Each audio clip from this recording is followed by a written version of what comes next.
നമസ്കാരം. മലയാളി വാർത്ത ആനുകാലികത്തിലേക്ക് സ്വാഗതം. നമസ്കാരം. ചൊവ്വാഴ്ച രാത്രി 8 മണി വരെ അതാണ് ഇറാൻ അനുവദിച്ചു കൊടുത്തിരിക്കുന്ന ഒരു സമയം. അത് കഴിഞ്ഞാൽ ഞങ്ങൾ കയറി അടിക്കും എന്നുള്ളതാണ്. ഇതുവരെ കണ്ടതുപോലെ ആയിരിക്കില്ല.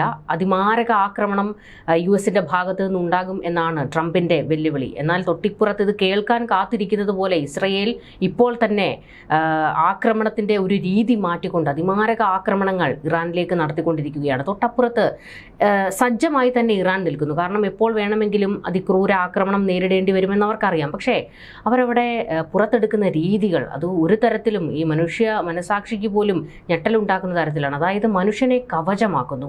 ഊർജ്ജ പ്ലാന്റുകൾ അടുത്തൊക്കെ മനുഷ്യനെ കവചമാക്കി മാറ്റിക്കൊണ്ടാണ്. അതായത് ആ രാജ്യം മുഴുവൻ ഒരു യുദ്ധത്തിന് തയ്യാറെടുത്ത് നിൽക്കുന്ന ഒരു പ്രതീതി. ഇതൊരു വലിയ മനുഷ്യ ദുരന്തമായി മാറാനിടയുണ്ട്. യുദ്ധവിദഗ്ധരൊക്കെ ആ രീതിയിലാണ് മുന്നറിയിപ്പ് നൽകുന്നത്. ഇപ്പോൾ ഏറ്റവും ഒടുവിൽ BBC, CNN മറ്റ് ലോക മാധ്യമങ്ങൾ ശ്രദ്ധിക്കുമ്പോൾ നമുക്ക് മനസ്സിലാക്കാൻ കഴിയുന്നത് ഇസ്രായേൽ മാധ്യമങ്ങൾ അതിൻ്റെ ചിത്രങ്ങൾ പുറത്തുവിടുന്നുണ്ട്. ഇറാൻ ആകാശം ഇപ്പോൾ ഇസ്രായേൽ പോർജെറ്റുകൾ കൊണ്ട് നിറഞ്ഞു. ഇസ്രായേൽ പോർജെറ്റുകൾ തലങ്ങും വിലങ്ങും ഈ വ്യോമ സ്പേസ് ആദ്യം അവർ ഒക്യുപ്പൈ ചെയ്യുന്ന ഒരു പ്രോസസ്സുണ്ട്. അത് ചെയ്തുകൊണ്ടിരിക്കുകയാണ്. അമേരിക്കയുടെ പോർജെറ്റുകൾ കൂടുതൽ മേഖലയിലേക്ക് വരുന്നു. ട്രംപ് നൽകിയിരിക്കുന്ന അന്ത്യശാസനം അവസാനിക്കാൻ ഇനി മണിക്കൂറുകൾ മാത്രമേ ഉള്ളൂ. ചൊവ്വാഴ്ച രാത്രി 8 മണി എന്ന് പറയുന്നത് ഇസ്രയേലിനെ സംബന്ധിച്ച് ബുധനാഴ്ച പുലർച്ചെയാണ്. മണിക്കൂറുകളുടെ ഒരു വ്യത്യാസം മാത്രം. നാളെ ഒരുപക്ഷെ ഇന്ത്യയും നമ്മൾ ഉറക്കമെഴുന്നേൽക്കുന്നത് ഇത്തരം ദുരന്ത വാർത്തകളൊക്കെ കേട്ടുകൊണ്ടാവാം. ഏറ്റവും ശ്രദ്ധേയമായ ചില നീക്കങ്ങൾ ഇസ്രയേൽ അവിടെ തുടങ്ങിക്കഴിഞ്ഞു. ടെഹ്റാൻ കേന്ദ്രീകരിച്ച് വലിയ 6 സ്ഫോടനങ്ങൾ, വൻ സ്ഫോടനങ്ങളാണിപ്പോൾ ഇസ്രയേൽ നടത്തിയിരിക്കുന്നത്. ഇസ്രയേൽ ഈ ആക്രമണങ്ങൾ തുടങ്ങാൻ ഒരു കാരണം കൂടിയുണ്ട്. ആക്രമണങ്ങൾ തുടങ്ങുക എന്ന് പറഞ്ഞാൽ ഈ അവസാന ഒരു യുദ്ധത്തിന് മുൻപ് ഒരു ലോകാവസാന കാഴ്ചയാണ് ഇറാൻ ആകാശത്തിലെന്നാണ് വിദേശ മാധ്യമങ്ങൾ പറയുന്നത്. അതിന് സമാനമായ ഒരുക്കങ്ങളാണ്. ഇറാനിലെ പവർ പ്ലാന്റുകൾ, പാലങ്ങൾ, അടിസ്ഥാന സൗകര്യങ്ങൾ എന്നിവയൊക്കെ 4 മണിക്കൂർ കൊണ്ട് തകർക്കാനുള്ള ഒരു പദ്ധതിയാണ് ട്രംപ് വിഭാവനം ചെയ്തിരിക്കുന്നത്. അതിനുവേണ്ട നിർദ്ദേശം ഇപ്പോൾ ഇസ്രായേലിന് നൽകിക്കഴിഞ്ഞു. ഒരു ദിവസം മുൻപ് ഇന്നലെ ഇറാൻ അതിമാരകമായ ബാലിസ്റ്റിക് മിസൈലുകൾ ഇസ്രായേലിലെ ഹൈഫ മേഖല കേന്ദ്രീകരിച്ച് വിക്ഷേപിച്ചിരുന്നു. അതിൽ 4 പേർ, ഒരു കുടുംബത്തിലെ 4 പേർ കൊല്ലപ്പെട്ടു. ഇത് ഇസ്രായേലിനെ കൂടുതൽ കോപാകുലരാക്കാൻ ഇടവരുത്തി. മറുവശത്ത് അമേരിക്ക ഈ ഭീഷണി ഉയർത്തിയപ്പോൾ ഗൾഫ് രാജ്യങ്ങളിൽ നിന്ന് സമ്മർദ്ദം അമേരിക്കയ്ക്ക് പരമാവധി അത് ലക്ഷ്യമിട്ട് ഇറാൻ കുവൈറ്റിന് നേർക്ക്, സൗദിക്ക് നേരെ, UAE, ഖത്തർ എന്നീ രാജ്യങ്ങൾക്ക് നേരെ തുടർച്ചയായി മിസൈൽ ഡ്രോൺ ആക്രമണങ്ങൾ നടത്തിയിരുന്നു. പക്ഷെ ഒന്നും ലക്ഷ്യം കണ്ടില്ല. സൗദി പറയുന്നത് 6ഓളം മിസൈൽ ആക്രമണങ്ങൾ നിർവീര്യമാക്കിയെന്നാണ്. ഇറാൻ്റെ നീക്കം ലോകത്തെ ആകെ ആശങ്കയിലാഴ്ത്തുന്നുണ്ട്. അമേരിക്കയുടെ നീക്കം അതിമാരകമാണ്. ട്രംപ് ഇപ്പോൾ ഇറാന് നൽകിയിരിക്കുന്ന അന്ത്യശാസനം ഇറാനെ സമ്പൂർണ്ണമായി തുടച്ചു നീക്കുമെന്നാണ്. ഇതിൽ ഊർജ്ജ പ്ലാന്റുകളും അവരുടെ അടിസ്ഥാന സൗകര്യങ്ങളും ആക്രമിക്കപ്പെടുമ്പോൾ മറുവശത്ത് ഉയരുന്ന ശ്രദ്ധേയമായ ചില ചോദ്യങ്ങളുണ്ട്. ഇതൊരു വലിയ മനുഷ്യ ദുരന്തമായി മാറില്ലേ? ഇതിനെ പ്രതിരോധിക്കാൻ തങ്ങളൊരു മനുഷ്യ ചങ്ങല തീർക്കുമെന്നാണ് ഇറാൻ പ്രസിഡന്റ് മസൂദ് പെസഷ്കിയാൻ പറയുന്നത്.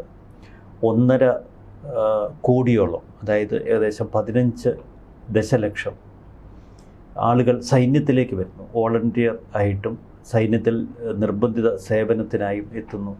നിലവിലുള്ള സൈന്യത്തിനോടൊപ്പം ചുരുക്കത്തിൽ 1.5 കോടി ജനങ്ങൾ തങ്ങളുടെ പവർ പ്ലാന്റുകളും സുപ്രധാന അടിസ്ഥാന സൗകര്യങ്ങളും സംരക്ഷിക്കാൻ കൈകോർത്ത് മനുഷ്യച്ചങ്ങല തീർക്കുമെന്നാണ് ഇറാൻ പറയുന്നത്. ഈ ഒരു മനുഷ്യച്ചങ്ങലയിൽ പങ്കാളികളാകാൻ കായിക താരങ്ങളോടും സാംസ്കാരിക പ്രമുഖരോടും ഒക്കെ ഇറാൻ ആവശ്യപ്പെട്ട് കഴിഞ്ഞു. ഇറാൻ്റെ ലക്ഷ്യം വ്യക്തമാണ്. ഇത്തരം മനുഷ്യച്ചങ്ങലകൾ സൃഷ്ടിച്ചുകൊണ്ട് ആ പ്രദേശമാകെ ഒരു സിവിലിയന്മാരെ കൂടുതൽ കേന്ദ്രീകരിക്കുക. അപ്പോൾ ആക്രമണം നടത്തിയാൽ വലിയ കാഷ്വാലിറ്റീസ് സംഭവിക്കും. സിവിലിയന്മാർ ഒരുപാട് പേർ കൊല്ലപ്പെടും. ഇപ്പോൾ 5000 അല്ലെങ്കിൽ 10000 ആളുകൾ കൊല്ലപ്പെട്ടു എന്ന് വന്നാൽ ലോകം അമേരിക്കയ്ക്കെതിരെയും ഇസ്രായേലിനെതിരെയും തിരിയും. ഇത് വലിയ അന്താരാഷ്ട്ര സമ്മർദ്ദത്തിന് ഇടവരുത്തും. ഇതാണ് ഇറാൻ്റെ ഒരു കണക്കുകൂട്ടൽ. സ്വന്തം ജനതയെ കൊന്നൊടുക്കാൻ ഒരു മടിയുമില്ല. നമുക്കറിയാം, മുൻപ് ആഭ്യന്തര പ്രക്ഷോഭം നടത്തുന്ന സമയത്ത് ഇറാൻ കൊന്നൊടുക്കിയത് 45,000-ഓളം സിവിലിയന്മാരെ എന്നാണ് അമേരിക്കയുടെ കണക്ക്. ട്രംപ് അത് ഇന്നലെ പറയുകയും ചെയ്തു. നിങ്ങളെ നരകത്തിലേക്ക് അയക്കും എന്നാണ് ട്രംപ് ഇന്നലെ പ്രഖ്യാപിച്ചിരിക്കുന്നത്. ഇനിയൊരു മുന്നറിയിപ്പില്ല. സമയപരിധി അവസാനിക്കുന്നതോടെ ആക്രമണത്തിലേക്ക് തിരിയും. ട്രംപിൻ്റെ വാക്കുകൾ നമുക്ക് ഇന്നലെ ഒന്ന് ശ്രദ്ധിക്കാം. ഭ്രാന്തൻ സഹോദരന്മാരെ, നിങ്ങൾ കരാറിൽ ഒപ്പിടൂ, അല്ലെങ്കിൽ നിങ്ങളെ കാത്തിരിക്കുന്നത് സർവനാശമാണ്. 4 മണിക്കൂർ ഞങ്ങൾ അതിശക്തമായി നിങ്ങളെ ആക്രമിക്കും. ആക്രമണം സ്ഥിരീകരിച്ചുകൊണ്ട് ഇസ്രായേലിൻ്റെ ചില നീക്കങ്ങൾ ഇപ്പോൾ പുറത്തു വരുന്നു. അതിൽ ശ്രദ്ധേയമായിട്ടുള്ളത്, ഇസ്രായേലിൽ എപ്പോഴും ഒരു ശത്രു രാജ്യത്തെ ആക്രമണിക്കുമ്പോൾ പരമാവധി അവർക്ക് മുന്നറിയിപ്പുകൾ നൽകും. ഇപ്പോൾ ജനങ്ങളോട് പറഞ്ഞിരിക്കുന്നത് ട്രെയിൻ യാത്ര ഒഴിവാക്കാനാണ്. അപ്പോൾ അവർ പാലങ്ങൾ, അടിസ്ഥാന സൗകര്യങ്ങൾ ആക്രമിക്കുന്നതോടെ രാജ്യം സ്തബ്ധമാകും. അതാണ് ഇപ്പോൾ പുറത്തു വരുന്ന സൂചനകൾ. അടിസ്ഥാന സൗകര്യങ്ങൾക്ക് നേരെ, ഊർജ്ജ പ്ലാന്റുകൾക്ക് നേരെ ആക്രമണം നടക്കുമ്പോൾ മറുവശത്ത് വൈദ്യുതി പൂർണ്ണമായും വിച്ഛേദിക്കപ്പെടും.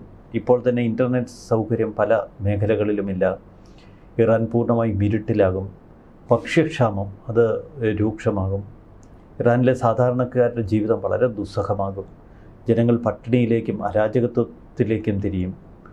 പക്ഷെ മറുവശത്ത് യുദ്ധവിദഗ്ധർ അമേരിക്കയ്ക്ക് നൽകുന്ന ചില മുന്നറിയിപ്പുകളുണ്ട്. ലോകമെമ്പാടും ഉറങ്ങിക്കിടക്കുന്ന തീവ്രവാദികളുടെ സ്ലീപ്പർ സെല്ലുകളുണ്ട്. അവർ വെറുതെ ഇരിക്കില്ല. അമേരിക്കയിൽ തീവ്രവാദ ആക്രമണങ്ങൾക്കുള്ള സാധ്യതയുണ്ട്. യൂറോപ്പിൽ ഭീകരാക്രമണങ്ങൾക്കുള്ള സാധ്യതയുണ്ട്. യൂറോപ്പിൽ ഈ അടുത്ത കാലത്ത് നിരവധി ഭീകര കണ്ണികളെ യൂറോപ്യൻ ഭരണകൂടം പല സ്ഥലങ്ങളിൽ നിന്ന് അറസ്റ്റ് ചെയ്തിരുന്നു. ആ ഓർമ്മപ്പെടുത്തൽ തന്നെയാണ്. ഇറാൻ്റെ രഹസ്യാന്വേഷണ വിഭാഗം പല മേഖലകളിലും യൂറോപ്യൻ രാജ്യങ്ങളിലുണ്ട് എന്ന വാർത്ത നമുക്ക് മുന്നിലുണ്ട്. അപ്പോൾ അതുകൊണ്ട് തന്നെ ഇറാൻ ഇതിനോടൊക്കെ എങ്ങനെ പ്രതികരിക്കും? അതാണ് ഏറ്റവും ശക്തമായ ചോദ്യം. മറുവശത്ത് സർവ്വശക്തിയും എടുത്ത് മിസൈൽ, ഡ്രോൺ ആക്രമണങ്ങൾ ഇസ്രായേലിന് നേർക്കും മറ്റ് ഗൾഫ് രാജ്യങ്ങൾക്ക് നേരെയും ഇറാൻ തൊടുക്കും എന്ന കാര്യത്തിൽ സംശയം വേണ്ട. 60% സമ്പുഷ്ടീകരിച്ച യുറേനിയം ഇറാൻ്റെ പക്കലുണ്ട്.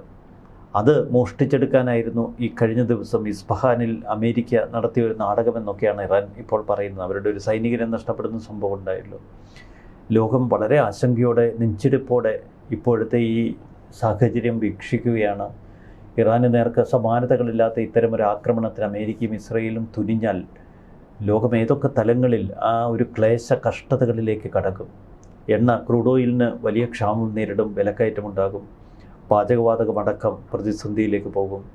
ഇറാനെ ഇങ്ങനെ സമ്പൂർണ്ണമായി ഒരു തീക്കുണ്ടമാക്കി മാറ്റിയാൽ ഹോർമുസ് കടലിടുക്ക് തുറക്കാൻ കഴിയുമോ?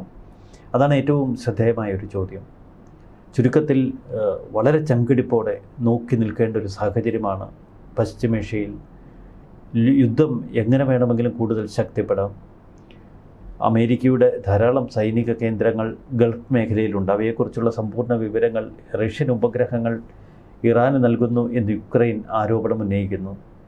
ഇനി ഇത്തരമൊരു യുദ്ധ സാഹചര്യത്തെ ഗൾഫ് രാജ്യങ്ങൾ എങ്ങനെയാകും നേരിടുക?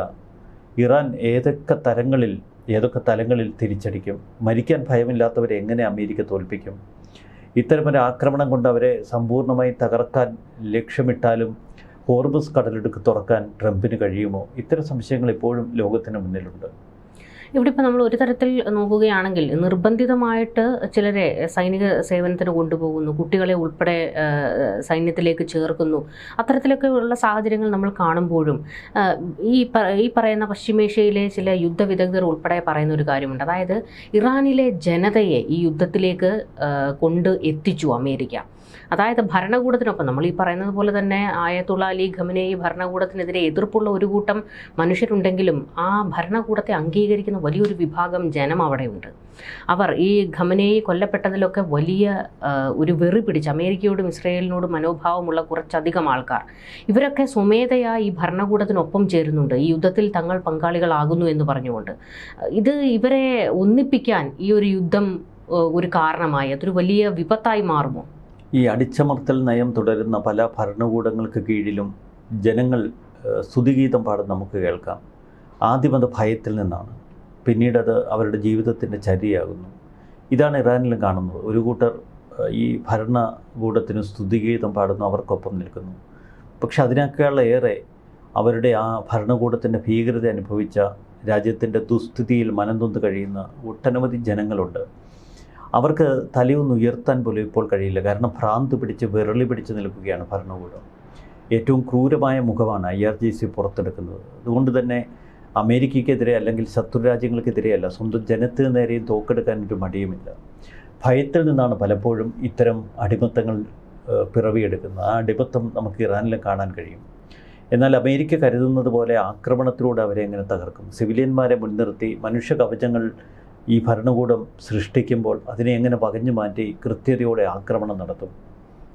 അമേരിക്കയെ സംബന്ധിച്ച് വലിയ വിജയാവകാശവാദമാണ് ഇക്കഴിഞ്ഞ ദിവസം ട്രംപ് ഉയർത്തിയത്. ഇസ്ഫഹാനിൽ അമേരിക്കയുടെ ഒരു പോർ വിമാനം ഇറാൻ IRGC വെടിവെച്ച് വീഴ്ത്തുന്നു. അതിലെ 2 വൈമാനികർ, അതിലൊരാളെ പെട്ടെന്ന് തന്നെ രക്ഷപ്പെടുത്താൻ അമേരിക്ക കഴിഞ്ഞു. പക്ഷേ രണ്ടാമത്തെ വൈമാനികൻ ഏകദേശം 36 മുതൽ 42 മണിക്കൂർ വരെ സമയമെടുത്തു അദ്ദേഹത്തെ പുറത്തെത്തിക്കാൻ. വലിയ ശ്രമകരമായൊരു ദൗത്യമായിരുന്നു അമേരിക്ക നടത്തിയത്. നിരവധി യുദ്ധവിമാനങ്ങളും ഹെലികോപ്റ്ററുകളും ഒക്കെ ആ മേഖലയിലേക്ക് അയച്ചു. പക്ഷേ ആകാശ മേധാവിത്വം തങ്ങളുടെ പക്കലാണെന്ന് ഉറപ്പിക്കാൻ, ലോകത്തിന് മുന്നിൽ തെളിയിക്കാൻ, ഇറാനെ വിറപ്പിക്കാൻ അമേരിക്കയ്ക്ക് കഴിഞ്ഞു. അമേരിക്കയുടെ 3 യുദ്ധവിമാനങ്ങളാണ് അവർ നഷ്ടപ്പെട്ടത്. ഇറാൻ IRGC പറയുന്നത് തങ്ങൾ വെടിവെച്ചിട്ടു എന്നാണ്. പക്ഷേ അവിടെയുള്ള ആ എയർ സ്ട്രിപ്പിൽ നിന്ന് പറന്നുയരാൻ കഴിയാതെ ഇത് പുതഞ്ഞു പോയി, ഇതിൻ്റെ ടയർ. പിന്നീട് അവർക്കത് ഉയർത്തിയെടുക്കാൻ കഴിഞ്ഞില്ല. അങ്ങനെ വന്ന് ബോംബിട്ട് തകർക്കുകയായിരുന്നുവെന്നാണ് അമേരിക്ക പറയുന്നത്. പക്ഷേ ശ്രദ്ധേയമായൊരു കാര്യമുണ്ട്.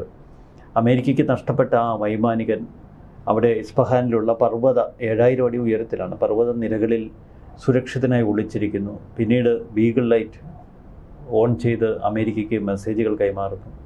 താഴേക്ക് പതിക്കുമ്പോൾ തന്നെ പെൻറ്റഗൺ മെസ്സേജ് കൈമാറിയിരുന്നു. പക്ഷേ ഈ സൈനികൻ നൽകുന്ന നിർദ്ദേശങ്ങൾ അനുസരിച്ച് താഴേന്ന് ഇവർ അഡ്വാൻസ് ചെയ്യുന്നത്, IRGCയുടെ അഡ്വാൻസ് ചെയ്യുന്ന പല നീക്കങ്ങളും അമേരിക്കയ്ക്ക് ആക്രമണത്തിലൂടെ തളർത്താൻ കഴിഞ്ഞു. അപ്പോൾ കൃത്യതയോടെയുള്ള ഒരു വെൽ പ്ലാൻഡ് കോർഡിനേഷൻ അമേരിക്കൻ സേന അവിടെ നടത്തി. അത് അമേരിക്കയുടെ ആത്മവിശ്വാസം ഉയർത്തുന്നു. ശത്രുവിൻ്റെ മണ്ണും തങ്ങളുടെ പക്കൽ സുരക്ഷിതമാണ് എന്നൊരു തോന്നൽ.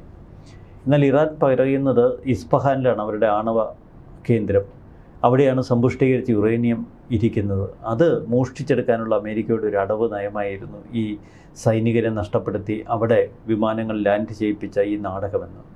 എന്തായാലും അമേരിക്കയ്ക്ക് 3-4 വിലപ്പെട്ട വിമാനങ്ങൾ നഷ്ടപ്പെട്ടു. അമേരിക്കയെ സംബന്ധിച്ച് അത് പ്രശ്നമല്ല, അവരുടെ സൈനികൻ്റെ ജീവൻ തന്നെയാണ് ഏറ്റവും വലുത്. അവരുടെ ഭൂപ്രകൃതിയിലാണ് എങ്കിൽ പോലും അമേരിക്കയ്ക്ക് ഒരു അഡ്വാൻറ്റേജ് ഉണ്ട് എന്ന് നമ്മെ ബോധ്യപ്പെടുത്തുന്നതാണിത്. മറുവശത്ത് പല ആക്രമണ മുന്നറിയിപ്പുകൾ നമ്മൾ നേരത്തെ കേട്ടിരുന്നു. കാർഗ് ദ്വീപ് ആക്രമിച്ച് അതിൻ്റെ നിയന്ത്രണം ഏറ്റെടുക്കുമെന്ന് അമേരിക്കയുടെ നേരത്തെയുള്ള സൂചന. പക്ഷേ അതിലേക്ക് അമേരിക്ക പോയില്ല. ഇപ്പോൾ ഇറാനെ തകർക്കുക, തളർക്കുക, ജനങ്ങളിൽ അരാജകത്വം സൃഷ്ടിക്കുക, അങ്ങനെ ഭരണകൂടത്തിനൊരു പരാജയഭീതി സൃഷ്ടിക്കുകയാണ് ട്രംപിൻ്റെ ലക്ഷ്യം. മറുവശത്തൊരു ചോദ്യം അമേരിക്കയിൽ നിന്ന് തന്നെ ഉയരുന്നു. ഭരണകൂടം ശിരസറ്റ നിലയിൽ അവിടെ നിൽക്കുന്നത്. നമുക്ക് പരമോന്നത നേതാവിനെ കാണാൻ കഴിയുന്നില്ല. അലി ഖമനയുടെ മകൻ മുസ്തഫ അലി ഖമനയി ഇപ്പോൾ കോമ സ്റ്റേജിലാണ് എന്ന് അമേരിക്ക തന്നെ പറയുന്നു. വളരെ ഗുരുതരമായ അപകടം പറ്റി അദ്ദേഹം ചികിത്സയിലാണ്. ഭരണ നിർവഹണത്തിലുള്ള യാതൊരുവിധ ശാരീരിക അവസ്ഥയും അദ്ദേഹത്തിനില്ല. അത്തരമൊരു അവസ്ഥയിൽ IRGC നേരിട്ടാണ് ഭരിക്കുന്നത്. പക്ഷേ IRGCയുടെ തന്നെ ഇൻ്റലിജൻസ് മേധാവിയെ കൊലപ്പെടുത്താൻ അമേരിക്കയ്ക്ക് മിനിങ്ങാന്ന് കഴിഞ്ഞു. IRGCയുടെ മേധാവികളെ പലരെയും അമേരിക്ക വധിച്ചു കഴിഞ്ഞു.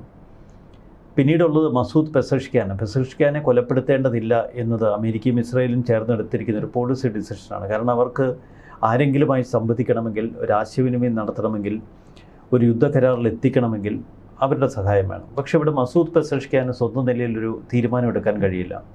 പെസഷ്കിയാൻ എടുക്കുന്ന തീരുമാനങ്ങൾ IRGCയുടെ നിർദ്ദേശത്തിന് വിധേയമായി അദ്ദേഹത്തിന് കൈക്കൊള്ളാൻ കഴിയും. അതിന് വിരുദ്ധമായി തീരുമാനമെടുത്താൽ അദ്ദേഹത്തിൻ്റെ തല IRGC തന്നെ കൊയ്യും. ഇപ്പോൾ പരസ്പര വിശ്വാസമില്ലാതെ, പരസ്പര കോർഡിനേഷൻ ഇല്ലാതെ എല്ലാം തകർന്നു നിൽക്കുന്നൊരു ഇറാൻ, അവിടുത്തെ ജനങ്ങളാണ് ഇതിൻ്റെ സമ്പൂർണ്ണ തകർച്ചയുടെ ഒരു വലിയ ദുരന്തം അനുഭവിക്കാൻ പോകുന്നത്. ഇത്ര ദുർബലമായിട്ട് ആ ഭരണകൂടം നിൽക്കുമ്പോഴും മുൻപ് അമേരിക്കയും ഡൊണാൾഡ് ട്രംപും ബെഞ്ചമിൻ നെതന്യാഹുവും ഇറാൻ ജനതയോട് ആവശ്യപ്പെട്ടിരുന്നു, അവിടെ നിങ്ങൾക്ക് അനുകൂലമായ ഒരു സാഹചര്യം ഞങ്ങൾ ഉണ്ടാക്കിത്തരും, അവിടെ നിങ്ങൾ സ്വതന്ത്രരാകുക എന്നുള്ള ഒരു മുന്നറിയിപ്പ് കൊടുത്തു. ഇപ്പോൾ ഈ ശിഥിലമായി ഭരണകൂടം നിൽക്കുമ്പോഴും ഈ പറയുന്ന രീതിയിൽ ജനങ്ങൾക്ക്, ഈ ഭരണകൂടത്തോട് എതിർപ്പുള്ള ഒരു ജനങ്ങൾക്ക് അത്ര കണ്ട് ശക്തി പ്രാപിക്കാൻ ഇപ്പോഴും കഴിയുന്നില്ല. കരയാക്രമണം നടത്തുമെന്ന് അമേരിക്ക മുൻപ് പലതവണ പറഞ്ഞിരുന്നുവെങ്കിലും ആ ഒരു നീക്കത്തിലേക്കൊന്നും കടന്നില്ല. പക്ഷേ നമ്മളവിടെ കാണേണ്ട ഈ പറയുന്ന അമേരിക്കയ്ക്ക് സഹായമായി നിൽക്കുന്ന ഒരുപാട് വിഭാഗം അവിടെ ഉണ്ട്. സിറിയയിൽ ഒരു ആഭ്യന്തര കലഹം വന്നപ്പോൾ എല്ലാവരും ഭയപ്പെട്ടിരുന്നത് വിമത ഗ്രൂപ്പുകൾ തലപൊക്കും, വിഘടനവാദികൾ തലപൊക്കുമെന്നാണ്. നമ്മൾ ഇറാനിലേക്ക് വരികയാണെങ്കിലും സമാനമായ ഒരു സാഹചര്യം അവിടെ ഉണ്ടല്ലോ. കുർദുകളെയൊക്കെ ഈ പറയുന്ന രംഗത്തേക്ക് ഇറക്കാൻ അമേരിക്കയ്ക്ക് കഴിയും. പക്ഷേ എന്തുകൊണ്ട് അതൊന്നും അത്ര അങ്ങോട്ട് ഫലവത്താക്കാൻ അമേരിക്കയ്ക്ക് കൊണ്ട് സാധിക്കുന്നില്ല? ഇറാൻ ഒരു ചെറിയ രാഷ്ട്രമല്ല. ഏകദേശം 9 കോടി ആളുകൾ അവിടെയുണ്ട്. വലിയ വിശാലമായ ഭൂപ്രകൃതിയാണ്. ആ ഭൂപ്രകൃതിയിൽ ഒട്ടനവധി പ്രത്യേകതയുണ്ട്. പർവ്വതങ്ങൾ, സമതലങ്ങൾ, അങ്ങനെ ഒരു വ്യത്യസ്തമായ ഒരു രാജ്യമാണ്. അവരുടെ ഒരു സാംസ്കാരിക പൈതൃകമുണ്ട്. പിന്നെ മരിക്കാൻ ഭയമില്ലാത്ത ജനങ്ങളാണ്. മുൻപ് ആഭ്യന്തര പ്രക്ഷോഭവും ഒക്കെ നടക്കുമ്പോൾ അതിന് നേർക്ക് വെടിയുതിർക്കാൻ ഭരണകൂടം ഭയപ്പെട്ടിരുന്നു. കാരണം ജനങ്ങളെ അത് വല്ലാണ്ട് ബാധിക്കുമെന്ന ഭയം. പക്ഷേ ഇപ്പോൾ അവർക്ക് ഭയമില്ല. പ്രക്ഷോഭവുമായി ജനം തെരുവിലിറങ്ങിയാൽ അവരെ ഷൂട്ട് അറ്റ് സൈറ്റ് എന്നതാണ് IRGCയുടെ പോളിസി. മരിക്കാൻ ഭയമില്ല എങ്കിൽ പോലും സ്വന്തം രാജ്യത്തിനെതിരെ ഈ ഘട്ടത്തിൽ പ്രക്ഷോഭം നടത്താൻ അവരുടെ മനസ്സാക്ഷി അനുവദിക്കുന്നില്ല. കാരണം രാജ്യം ഏറ്റവും ദുർബലമായ അവസ്ഥയിലാണ്, ഭരണകൂടം ഏറ്റവും ദുർബലമായ അവസ്ഥയിലാണ്. അതുകൊണ്ട് തന്നെ ജനങ്ങൾ ഭയചകിതരായി നിൽക്കുകയാണ്. ഇറാനിലെ ജനങ്ങളുടെ ഒരു പ്രത്യേകത നമ്മളിപ്പോൾ കാണുന്നത്, രാജ്യം ഏറ്റവും അസ്ഥിരമായി നിൽക്കുന്നു.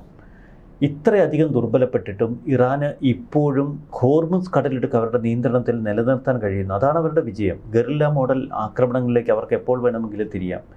അത് ഈ ചെങ്കടൽ, ഹോർമുസ് കടലിടുക്കിനപ്പുറമുള്ള അറേബ്യൻ കടലിൻ്റെ എൻട്രി പോയിന്റിലൊക്കെ വലിയ ഭീഷണി ഉയർത്തും. ഹൂതികളുടെ ഒരു ഭീഷണി പോലെ അല്ല ഇറാനിൽ നിന്ന് ഉയരുന്ന ഭീഷണി. അത് 1.5 കോടി പട്ടാളക്കാരുടെ അല്ലെങ്കിൽ സൈനികരുടെ, അവരെ അനുകൂലിക്കുന്നവരുടെ വലിയൊരു ഭീഷണിയാണ്. അതിനെ അതിജീവിക്കാൻ ലോകരാജ്യങ്ങൾക്ക് അത്ര എളുപ്പമല്ല. അതുകൊണ്ടാണ് യൂറോപ്യൻ യൂണിയൻ ഇപ്പോൾ സൂക്ഷ്മതയോടെ നിൽക്കുന്നത്. ഞങ്ങൾ ഈ യുദ്ധത്തിൻ്റെ ഭാഗം ഇപ്പോഴുമല്ല എന്നാണ് ബ്രിട്ടൻ ആവർത്തിക്കുന്നത്. പലർക്കും ഭയമായിരുന്നു ഇറാനെ. പക്ഷേ അമേരിക്കയും ഇസ്രായേലിനെയും സംബന്ധിച്ച് ഇറാനെ ആക്രമിച്ച് തീർക്കുക അവരുടെ ഭൗമ രാഷ്ട്രീയ താല്പര്യത്തിന് അനിവാര്യമാണ്. പ്രത്യേകിച്ച് ഇസ്രായേലിന്. ഇപ്പോൾ തന്നെ ഒരു യുദ്ധഘട്ടത്തിൽ എത്രത്തോളം ഇസ്രായേലിനെ ആക്രമിക്കാൻ ഇറാൻ ശ്രമിക്കുന്നുവെന്ന് നമ്മൾ കണ്ടതാണ്. ഗൾഫ് മേഖലയിലെ രാജ്യങ്ങൾക്ക് വലിയ ഭീഷണിയാണ് ഈ ഷിയ ഭരണകൂടം. അവരുടെയും വലിയ സ്വപ്നമാണ് ആക്രമിച്ച് അമേരിക്ക ഇറാനെ തകർക്കുക എന്നത്. അതുകൊണ്ട് നമ്മൾ കരുതുന്നതിലും അപ്പുറം സങ്കീർണമായ ഒട്ടനവധി തലങ്ങൾ ഇറാനിലുണ്ട്, ഈ യുദ്ധഘടനയിലുണ്ട്. അമേരിക്ക ഇന്ന് രാത്രി നടത്തുന്ന ആക്രമണം ഒരുപക്ഷെ സമാനതകളില്ലാത്തതാവും. കാരണം ഇത് ട്രംപിനെ സംബന്ധിച്ച് അദ്ദേഹത്തിന് മുഖം രക്ഷിക്കാനുള്ള ഒരു അവസാന മാർഗമാണ്. ഇസ്രായേലിൻ്റെ കരുത്തിലായിരിക്കും അമേരിക്ക ആഞ്ഞടിക്കുന്നത്. പക്ഷേ ആ കരുത്ത് അത് ഭയാനകമാകും എന്നതിൽ സംശയം വേണ്ട. ഇനിയിപ്പോൾ ഈ ഒരു 8 മണി, രാത്രി 8 മണി എന്നുള്ള ഇന്ത്യൻ സമയമല്ല ഞാൻ അവിടുത്തെ ആ സമയം, ഒരു രാത്രി 8 മണി എന്ന് പറയുമ്പോഴത്തേക്ക് അവിടുത്തെ ജനം ഒന്നിച്ചു നിൽക്കുന്നു. ഭരണകൂടത്തിനോടൊപ്പം നിൽക്കാൻ ഞങ്ങൾ തയ്യാറാകുന്നു എന്നവർ വിളിച്ചു പറയുന്നു. ഈ പറയുന്ന പോലെ തന്നെ ഗൾഫ് മേഖല, ഈ യുദ്ധം തുടങ്ങി വെച്ചപ്പോൾ മുതൽ അതിൻ്റെ പരിണിത ഫലം അനുഭവിക്കുന്നത് ഗൾഫ് മേഖലയാണ്. അങ്ങനെയാണെങ്കിൽ അതിമാരകമായ ആക്രമണങ്ങൾ ഈ പറയുന്ന ഗൾഫിലേക്ക് ഉണ്ടാകാൻ സാധ്യതയുണ്ട്. മറ്റൊരു കാര്യം, ഈ പറയുന്ന അമേരിക്ക വാദിക്കുന്നുണ്ട്, ഞങ്ങൾ പൂർണ്ണമായും ഇറാൻ്റെ സൈനിക ശേഷി ക്ഷയിപ്പിച്ചു, മിസൈൽ കേന്ദ്രങ്ങൾ, അവരുടെ മിസൈൽ ശക്തി ഇല്ലാതാക്കി എന്നൊക്കെ പറയുമ്പോഴും തിരിച്ചടിച്ച് നിൽക്കുന്ന, ആയുധപരമായും സൈനികപരമായും ശക്തി ആർജിച്ച് നിൽക്കുന്ന ഒരു ഇറാനെ നമ്മൾ കാണുന്നുണ്ട്. അപ്പോൾ ഗൾഫ് മേഖല വീണ്ടും ഒരു തീച്ചൂളയിലേക്ക് വീഴുമോ? എല്ലാ മുൻകരുതലും ഒരുപക്ഷെ അമേരിക്ക കൈക്കൊണ്ടിട്ടുണ്ടാകും. അതുകൊണ്ടാവാം കഴിഞ്ഞ ദിവസം ഇസ്ഫഹാനിൽ അമേരിക്ക ആ സൈനികരെ രക്ഷിക്കാൻ 48 മണിക്കൂർ എടുത്തത്. അതിനിടയിൽ എന്തൊക്കെ അവിടെ അടിച്ചു മാറ്റിയിട്ടുണ്ട് എന്ന് നമുക്കറിയില്ല. 48 മണിക്കൂർ ട്രംപ് പൊതുവേദികളിൽ ഒന്നും എത്തിയിട്ടുമില്ല. മറുവശത്ത് ഗൾഫ് രാജ്യങ്ങളും വളരെ ജാഗ്രതയിലാണ്. അവരെ സംബന്ധിച്ച് ഡു ഓർ ഡൈ ഇപ്പോൾ ഇറാനെ തീർക്കേണ്ടിയിരിക്കുന്നു. ഇല്ലെങ്കിൽ ഇതൊക്കെ ഒരു കലിപ്പായി മനസ്സിൽ വെച്ച് ഇറാൻ മാരകമായ മിസൈൽ നിർമ്മാണത്തിലേക്ക് വീണ്ടും കടക്കും. അത് ഗൾഫ് രാജ്യങ്ങൾക്ക് തന്നെയാണ് കൂടുതൽ ആശങ്കയുണർത്തുന്നത്. ശക്തമായ ഒരു ആക്രമണത്തിൽ ഇറാനെ അടിച്ചു തീർക്കാൻ സൗദിയും UAEയും ഒക്കെ ആവശ്യപ്പെടുന്നത് നമ്മൾ കേട്ടതാണ്. ആ സാഹചര്യത്തിലേക്കാണ് ഇപ്പോൾ ട്രംപിനെ ഇസ്രയേലും ഗൾഫ് രാജ്യങ്ങളുമൊക്കെ ചേർന്ന് കൊണ്ടുചെന്നെത്തിച്ചിരിക്കുന്നത്. ട്രംപ് ഒരു ഭ്രാന്തരാണോ എന്ന സംശയം നമുക്ക് ബാക്കിയുണ്ട്. ഒരു ചോദ്യം ചോദിക്കാനുള്ളത് എപ്പോഴും സംശയമായി തോന്നുന്നതാണ്. കാരണം ട്രംപ് അല്ലായിരുന്നുവെങ്കിൽ, വേറൊരു നേതാവായിരുന്നു അമേരിക്കൻ പ്രസിഡന്റ് എങ്കിൽ ഇങ്ങനെ ഒരു തീരുമാനത്തിൽ ഒരിക്കലുമില്ല. കാരണം ട്രംപിൻ്റെ ഒരു ഭ്രാന്തൻ നീക്കങ്ങൾ തന്നെയാണ് ഇത്തരമൊരു സാഹചര്യത്തിൽ അമേരിക്കയെ കൊണ്ടുചെന്നെത്തിച്ചിരിക്കുന്നത്. പക്ഷേ ഇസ്രായേലിനെ സംബന്ധിച്ച് ഇതൊരു ഡു ഓർ ഡൈ ഗെയിമാണ്. ഇതിൽ വിജയിച്ച് അവർക്ക് തീരൂ. ഇന്നല്ലെങ്കിൽ നാളെ ഇറാനുമായുള്ളൊരു യുദ്ധം വർഷങ്ങൾക്ക് മുമ്പ് തന്നെ മൊസാദിൻ്റെ തലവന്മാർ, പ്രത്യേകിച്ച് റംസദുമാർ എന്നും അവർ നിശ്ചയിച്ചുറപ്പിച്ചിരുന്നു. അവരുടെ ടെന്യൂറിൽ ഒരു യുദ്ധം എല്ലാ റംസദുമാറും പ്ലാൻ ചെയ്യാറുണ്ട്. ഇറാനെതിരെയുള്ളൊരു യുദ്ധം അത് ഇസ്രായേൽ ഏറെ ശ്രദ്ധയോടെ എന്നും കണ്ടിരുന്നതാണ്. ഇപ്പോഴും അതുതന്നെയാണ് സംഭവിക്കുന്നത്. ഇവിടെ നമുക്ക് ഏറ്റവും ശ്രദ്ധിക്കേണ്ട ഒരു കാര്യം, ഇസ്രായേൽ ചെന്ന് ഒരു രാജ്യത്തെ വെറുതെ ഒരറ്റം തീർത്ത് ബോംബിടുന്ന ഒരു പ്രാകൃതമായ രീതിയല്ല അവലംബിക്കാറുള്ളത്. അവർ ഇതിലെന്തെങ്കിലും ഈ ആക്രമണത്തിൽ പോലും അവരുടേതായ ഒരു പ്രത്യേകത അവർ കൊണ്ടുവരും. അതറിയണമെങ്കിൽ നമ്മൾ യുദ്ധത്തിൻ്റെ ഈ അന്തിമഘട്ടം പൂർത്തിയാവുന്നത് വരെ ഒന്ന് കാത്തിരിക്കേണ്ടിയിരിക്കും. എന്തായാലും ഒരു കൗണ്ട് ഡൗൺ അത് അവസാനിക്കാൻ ഇനി മണിക്കൂറുകൾ മാത്രമാണ് ബാക്കിയുള്ളത്. എന്ത് സംഭവിക്കും? ലോകരാജ്യങ്ങൾ ഭയപ്പാടിലാണ്. കാരണം ആക്രമിക്കുന്നത് ചെറിയ രാജ്യങ്ങളല്ല, തൊട്ടിപ്പുറത്ത് നിൽക്കുന്നത് ഒട്ടും മോശമല്ലാത്ത ഇറാൻ എന്ന രാജ്യമാണ്. അവർക്ക് ജനങ്ങൾ, അതായത് ഞങ്ങൾക്ക് ജനശക്തിയുണ്ട് എന്നുള്ള ഒരു വലിയ മുന്നറിയിപ്പ് കൊടുക്കുന്നതാണ് ഈ പറയുന്ന മനുഷ്യ കവചം ഒരുക്കുന്നതിലൂടെ ഇറാൻ മുന്നറിയിപ്പ് കൊടുത്തുകൊണ്ടിരിക്കുന്നത്. കാത്തിരുന്ന് കാണണം എന്ത് സംഭവിക്കുമെന്നുള്ളത്. കൂടുതൽ ചർച്ചകളുമായി കാണാം. നമസ്കാരം. നമസ്കാരം.